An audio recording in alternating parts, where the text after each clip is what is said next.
اس صدی میں آپ کو معلوم ہے سوویت یونین کا نام و نشان نقشے سے ختم ہو چکا.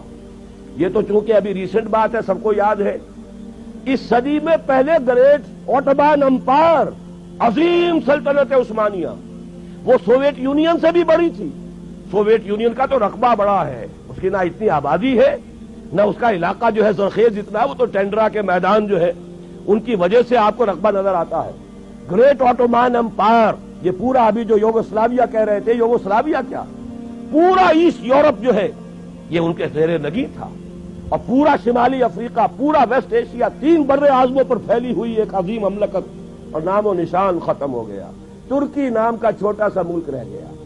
اسی طریقے سے یہ بالکل ہو جانے والی بات ہے, نہ سمجھیے گا جو ہسپانیہ میں ہوا تھا اور جو اب بوسنیا میں ہو رہا ہے وہ یہاں نہیں ہو سکتا.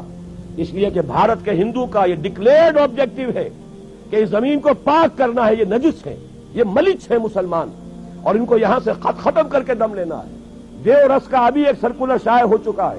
تمام ہندو سماجی سیاسی تنظیموں کو اس نے یہ لیٹر بھیجا ہے, سرکولر بھیجا ہے کہ اب وقت آ گیا ہے کہ ہم کمر کس لیں کہ بھارت کی پاک سرزمین کو مسلمانوں کی نجاست سے ہمیں پاک کرنا ہے.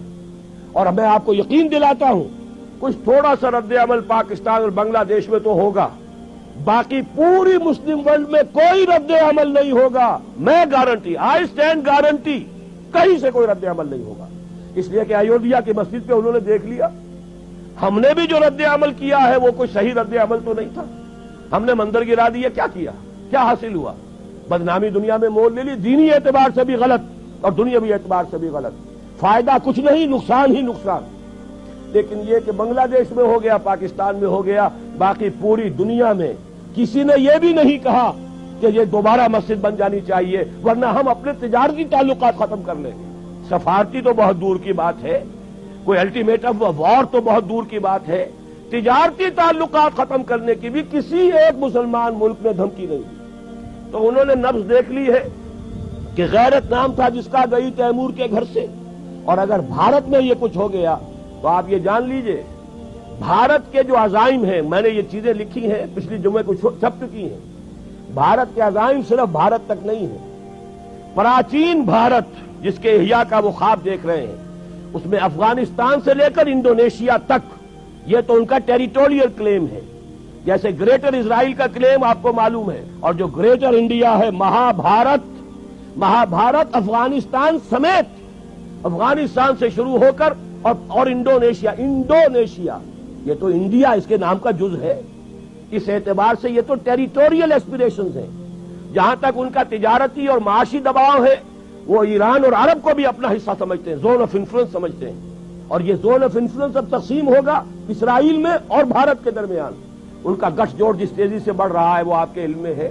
اور جس طریقے سے اسرائیل کا ابھی بیان آ گیا وزیر اعظم کا اسحاق رابین کا کہ یہ جو ہے کشمیر کا جہاد بھی ہو سکتا ہے کامیاب ہو جائے, وقت پر اب اپنی ہمت جو ہے اس کو پورے طریقے سے کمر ہمت کس لو, اور مسلم فنڈامنٹلزم کو ختم کرنے کے لیے ہم سب کو جو ہے we should join hands to finish up with this Muslim fundamentalism. یہ سب کچھ ہو رہا ہے, یہ حالات ہیں.